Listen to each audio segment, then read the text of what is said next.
triple C. I'ma make him bend the knee. Rolling with the triple C. Don't really got the heat. Hey, this is all competition, man. I just want to compete, Alexander. I just want to know how far that I can take it. And I respect your IQ. And I hope you respect mine. I think we can make something happen.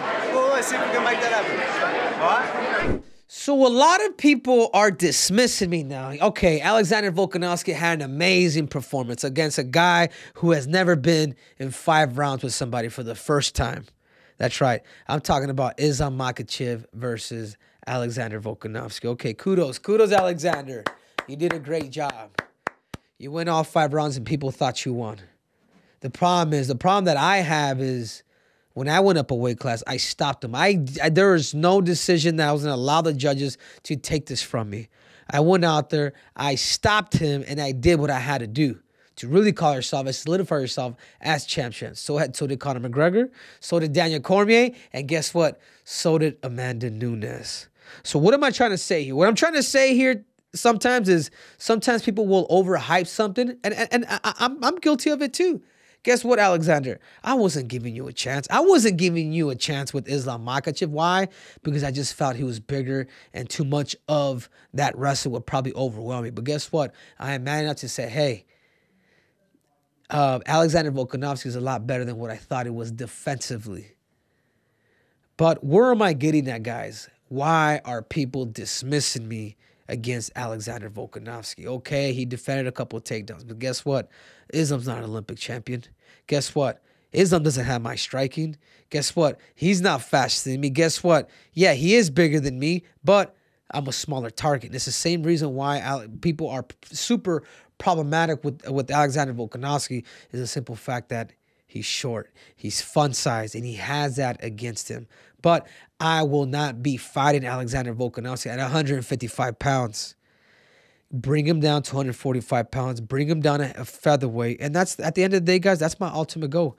I'm going to win my belt. I'm going to defend my belt. And then I'm going straight to Alexander Volkanovski. That's the deal that I have with the UFC. That's the deal that I have with my manager. And everything goes straight. I will be fighting this dude in the near future. You see, what I'm trying to get to, guys, is if size matter, then the giraffe would be the king of the jungle. But it ain't like that. So what I'm saying is stop counting me out. My speed, my wrestling, my experience, you guys will slowly start to see that Triple C is the real deal. And my end goal is to become C4, to become a 3-division champ in the UFC, to become the first. And if Alex at that time still has a belt, then that's who I'm going to end up fighting. And I love that matchup, quite frankly. Yeah, and I'm going to break the fourth wall a little bit here. I was the one who, I thought it'd be interesting to revisit UFC 276. You and Volk had that little backstage where you talked to each other. So it was kind of my idea to tweet that out for you. Tweet out, like, I'm still down with a little handshake at Volkanovski. I mean, if you look at that tweet, there's clearly interest in you fighting him. I mean, this has over 9,000 likes, like 880,000 views. Just looking back at that moment when you did kind of meet him and you kind of talked about, hey, I do respect you and all that stuff. Do you still feel that same way like all these months later? Oh, 100%. But he's super beatable to me. And a lot of people I give him kudos for surviving somebody that just wrestles.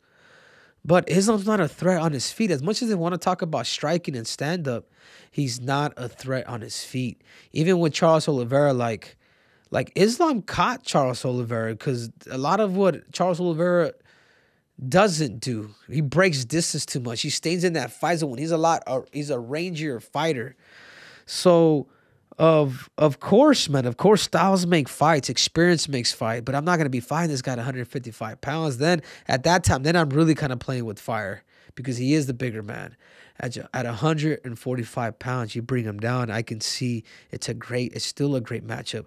I wouldn't be making a lot of those mistakes that Islam made of going backwards without really, doing this and making yourself look bad. I'm a shorter fighter, so it's like there's more of a level change that you have to drop in order for you to take your opponent down. And these are things that he hasn't witnessed yet. Why do I bring that up? The first time I fought Demetrius Johnson, it was like that. The first time, and I'm probably about a couple inches to an inch and a half taller than Demetrius, but I could see the difference of the speed, The level changes, where I had to go if I really wanted to take him down. And even in that second fight, like I knew that my level change had to be a lot more aggressive, that I had to really time things quicker because of his quickness and his size. So that fight is still my ultimate, my end goal. My fight is still to become a 3-division champ. And a lot of you guys are probably think I'm just talking, but that's always been the end goal. You know, I'm always trying to set the bar high. And then for those who are going to doubt me and continue to doubt me off of base one performance against the, you know, congratulations. I even give you kudos. It's still not me. It's still not me. And I think I've proven that from what I accomplished, you know, youngest in history to win an Olympic gold medal in 2008, to, you know, being the great Demetrius Johnson on an 11-fight win streak, going for his 12th, to defending against T.J. Dillashaw, and then beating the Hall of Famer Dominic Cruz. I mean, you know, like I said, if there's one thing that I do very, very well at is I'm a gamer, and I know how to play the tactical game of what mixed martial arts is. Why do you respect Volkanovski so much compared to other fighters? Because if we look back at that moment that we caught on film at UFC 276 with Volkanovski, that was actually the same night, earlier in the night, that you had the infamous little showdown with O'Malley, where you interrupted his press conference. So you could see right there the difference in respect that you have for O'Malley versus Volk. Well, of course, because one of them's a clown, and one of them looks like Krusty the Clown.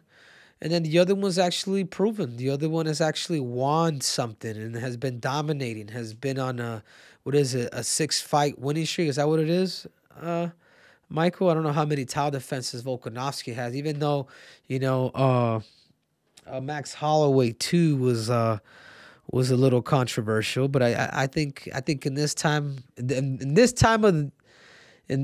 this time, every fighter has had such a close fight that people won't always say, oh, well, he lost to so-and-so. You see, even me beating Demetrius Johnson, people still argue about it. But I just think what Volk has been able to do, he's super simple in what he does. His fakes, his feints, how he'll set traps. He knows when is it to attack. You know, he's pretty well-rounded. As you can see, he has great takedown defense. You know, he's got TKO power. He's more of a volume guy. But I think that's the biggest thing is I think the way I beat Alexander Volkanovski is I outcompete him, or I put him to sleep, because that's the only two options that you have.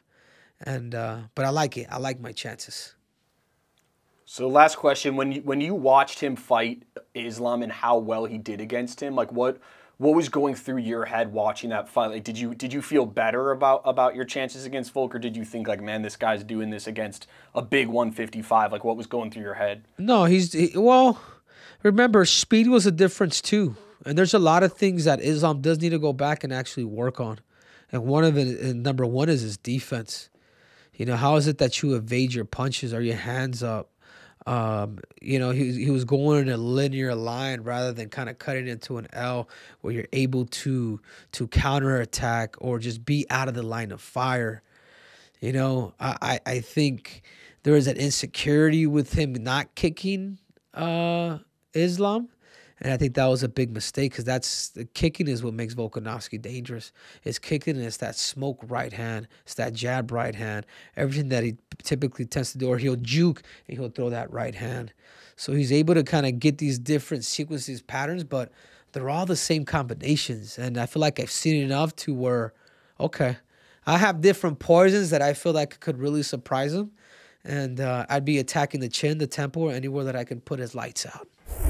So thank you guys again for watching. It means a lot to me. So you guys remember, there's more breakdowns, there's more technique, there's more tactics, and there's definitely more cringe. So make sure to subscribe and click on that button.